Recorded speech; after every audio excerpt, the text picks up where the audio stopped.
900 000 enfants et adolescents chaque année, et bien chaque été, partent en séjour collectif. On en parle tout de suite avec Martial Dutailly. Bonsoir, vous êtes directeur général de l'IFAC et des séjours Magellan. L'IFAC, c'est l'Institut de formation, d'animation et de conseil. Merci beaucoup d'être avec nous. Alors, le Premier ministre a dit, oui, c'est une bonne nouvelle, on va pouvoir ouvrir à partir du 22 juin.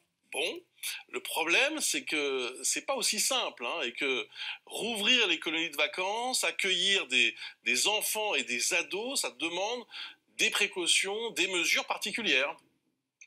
Bah oui, bonsoir. C'est effectivement pas si simple, mais en même temps, c'est tellement attendu que on va essayer de rendre les choses le plus simple possible. Les mesures barrières, les distanciations physiques, ça s'impose à tout le monde. Il n'y a pas de raison que ça ne s'impose pas dans notre secteur d'activité. Depuis 2 mois et demi, nous sommes en attente d'informations concrètes sur la possibilité d'ouvrir les colonies de vacances cet été, sur la reprise de l'école, sur la façon dont nous allons pouvoir accompagner les enseignants, les parents dans la reprise du travail. Ça y est, c'est devant nous, ça a commencé déjà depuis le 11 mai, il y a un certain nombre de dispositifs, dont le 2S2C porté par le gouvernement et M. Blanquer, entre autres, qui se mettent en place. Là, c'est l'écolo, donc on va s'y préparer, et je sais que tous les collègues s'y préparent déjà et attendaient ça avec impatience. Alors, vous devez être assailli de questions des parents, non, qui doivent être entre inquiétude et confiance, parce qu'ils vous connaissent aussi sûrement depuis quelques années. Je dirais presque qu'on est plus assailli par nos propres collègues de questions sur quand est-ce que je reprends, quand est-ce qu'on accueille à nouveau les enfants et quand est-ce qu'on peut déployer les activités, rouvrir les centres.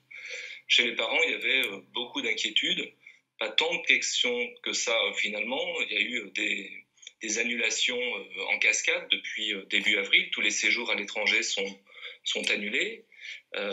Beaucoup de séjours en France sont annulés et probablement n'auront pas lieu pour des questions diverses, de rentabilité des séjours, de capacité d'ouverture, de capacité d'entretien du patrimoine. Donc la question qui va se poser à nous, c'est que peut-on proposer aux parents en toute sécurité, en toute sérénité et également avec un contenu éducatif de qualité. Et c'est maintenant que nous allons pouvoir les rassurer. Il faut prendre les problèmes les uns après les autres, et je crois que le problème des parents, ça a d'abord été la santé, la leur, celle de leurs enfants, puis la reprise de l'école, vient maintenant le temps des vacances. Nous serons au rendez-vous de ce moment.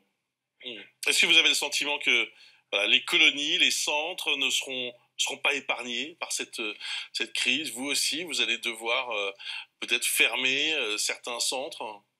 Vous savez, le secteur, il est important, on en parle assez peu, mais ce sont 440 centres de vacances en France. C'est un budget global de 240 millions d'euros. C'est 1 million d'enfants accueillis. Je parle là même pas des accueils de loisirs.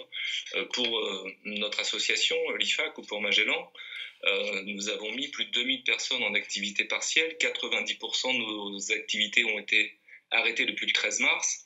Tous les camarades de l'éducation populaire sont dans la même situation, donc c'est compliqué.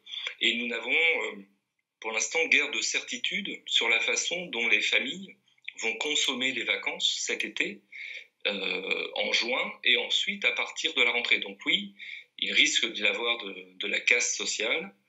Oui, il y aura de la baisse de chiffre d'affaires importante. On espère que nous allons pouvoir à la fois proposer des offres de services attrayantes.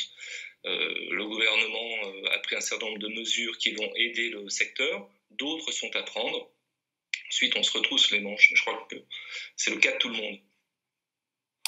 Merci beaucoup, en tout cas, Martial Dutailly. On comprend évidemment les difficultés qui se présentent à vous, mais on note tout de même donc à partir du 22 juin, eh bien les fameuses colos pourront accueillir à nouveau des dizaines et des centaines de milliers d'enfants. Merci beaucoup d'avoir répondu à nos questions. Là, on voit aussi, Christophe Rapp, les difficultés vraiment